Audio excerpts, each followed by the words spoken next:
Hi, thank you so much for coming in. Please have a seat. We're going to go ahead and complete your intake forms for your housing navigation services. How are you feeling? I'm feeling good. Awesome. All right, so let's go over some of these forms that you're going to complete. So, the very first top is to make sure that you complete everything that has to do with your demographics, identifying who you are, what city you come from, telephone number. The other areas like race, ethnicity are those are based on whether you want to fill them in or not. And then, and very important, your date of birth. Okay. Down here, where you see is where you're marking down what services it is that you are in need of, not services that you have already, okay? But services that you're going to need, Okay. okay? If you're uncertain what to mark on here, you may ask me and I can then assist to mark the right boxes. Any questions? No questions. So the second form is basically the housing navigation form, where it will assess 14 core elements. We're assessing your housing needs. We're assessing your food needs. We're assessing your transportation needs. We're assessing your utility needs. We're assessing your childcare needs. Of course, some adults don't need childcare, but this is if you have minor children. We are looking at employment, we are looking at personal safety, your finances, and based on these, you answering these questions, we would then do a scoring here. The score will point to us whether you're a high positive on some of these social needs or you're a low positive for those needs. And then we have the place where we want to make sure that your personal safety is fine. You're not in domestic violence, intimate partner abuse, not any other children or any elderly are going through any other type of negligence or anything like that. So we rule that out just to make sure everyone is safe. Um, we are mandated reporters. It is important to understand that. If we make an observation, our program director will be the one to ultimately work with the director of nursing, who is a registered nurse, to make that reporting. Okay. All right. Any questions? No question. The next form is a authorized representative form. This authorized representative form must be complete. On here, it's basically saying that the member gives us the authority that while they're at work, while they're, doing their routine day-to-day activities, that we have the authority to continue doing case management on their behalf. And so this authorized representative form gives us the opportunity to do just that. Okay. It's important to make sure that you always sign it and complete it. Any questions on this form? No question. The third form, excuse me, is a form that comes from Cal Optima that we highly support. This gives us the opportunity of being able to release information of the member. On here, the member just basically completes where it says member information. Section B is to be completed here by the member in combination by the intake coordinator. Will then put here housing documents only would be released. We don't really need to release anything else that's not in relationship to the housing. Then we look at section 8. We mark here other. This is an intake. The intake is responsible in making sure that they mark here other and put housing only. Any questions? No question. Here is the continuation of this form where the member then understands its rights of what we are allowed to do with these forms and gives us the authority for an X amount of time. Here, the intake coordinator must put 6 months. We use 6 months because it is the lifetime of the authorization. Any questions on your form? No. Here comes the final. If there is a minor involved in this, then the mother will sign this minor section and then give the consent. Okay. Okay. All right. Then we're going to go on to the HMIS form. HMIS form is a very important form that is a critical element of housing you and being able to make sure that we can match you to other housing that's out there. So the HMIS form, HMIS stands for Homeless Management Information System. And you must consent as a member to be registered in this form, registered in this program in order for us to put your information in there so you can get the benefits of other housing programs that may be in connection to you.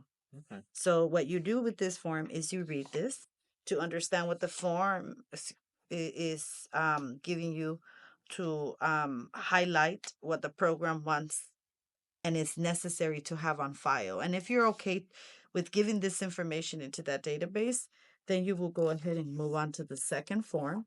This form is the actually registration form. Here it tells you what you're registering to, letting you know what your responsibilities are, your signature and acknowledgement. If there are any minors, those minors will be listed here as part of the HMIS case. And then the agency will then sign here to confirm the enrollment. Okay. All of this is done in the same day. Oh, Any questions? no, no question. Here's a list of other agencies that they will have preview to your name in that registry. These are housing corporations that can also facilitate some housing. So this is a good system. Okay. Okay, so this form will be given to you as part of the initial intake. Okay. Okay. Now, this is a program because it's a housing program. It is important. Let me grab this better so you can see. It's important to understand that we have notice of privacy, which means this lets you know how we handle your privacy and what we're entitled to do with your privacy. This form here indicates both Spanish and English, what we can do, what we cannot do, and what your rights are. We Okay. also have the information who is the officer of the custodial records, which would be Advanced Healthcare Administration Privacy Officer, and that would be our program director. Any Okay. questions? No question.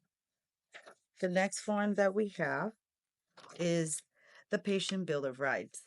The Patient Bill of Rights is a form where we a way of getting the member to engage and to participate in their activities in an effort to make sure that we can actually meet the goals of the housing plan. Yeah. So that means that the member will be responsible of making sure that they get a job if their income is low.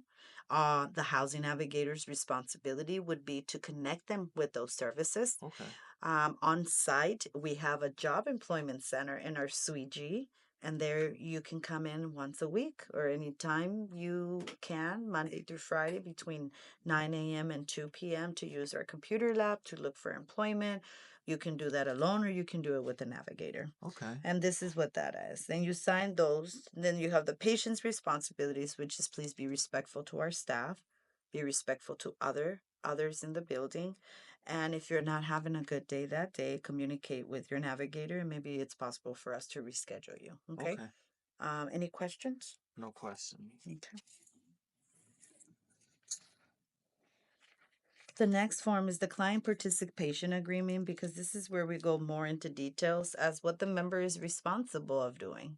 So this basically lets them know that whatever it is that they have, a behavioral health specialist, a substance abuse specialist, they have their primary care physician specialist, they are seeing a counselor, they have to go to work. These are the members' agreement participation. They must continue to do those activity in an effort to successfully get housed. Okay. Okay. This is also part of the fact that you must attend your 4 monthly appointments. Okay. Okay. That means that you come in once a month to target those barriers. So if you don't have employment, you'll come in once a week for employment. You will come in once a week to do rental applications. You will come in once a week to provide progress as to how you're doing at your existing employment. And then you will come in and provide those check stubs on another appointment. Okay. These appointments have shown to demonstrate in our experience a higher success rate of individuals being housed timely. Okay. Okay. So participation is crucial. Okay. Okay. And then we also have the HIPAA consent form, which is very important. HIPAA is just to let you know that your information is treated uh, with confidentiality and privacy. Okay. Okay. And those are all the forms. You have any questions? No No? question. The only question that I have for you would be how long would it take for me to be housed? as well as how many times should I come a month to be able to be receiving that assistance? So it's different experiences. When a person has an income that is less than $1,300, Okay. it can take a lot more. It can take more than 120 days for that individual to come across a listing that is affordable for them. Okay. I'm sorry. What was the other question? How many times do I have to attend here a Oh, you month? have to attend 4 times in 1 month. Okay. So it's one appointment once a week. Okay. We also have Saturday appointments. We're open from 9 a.m. all the way to 1 p.m. Okay, awesome. That's all the questions that I had for you. Great. Okay. So let me put your packet together and then we'll go ahead and connect you with your navigator. Okay, Thank you sounds for good. coming for your appointment. Thank you for having me. Have a good one. You too.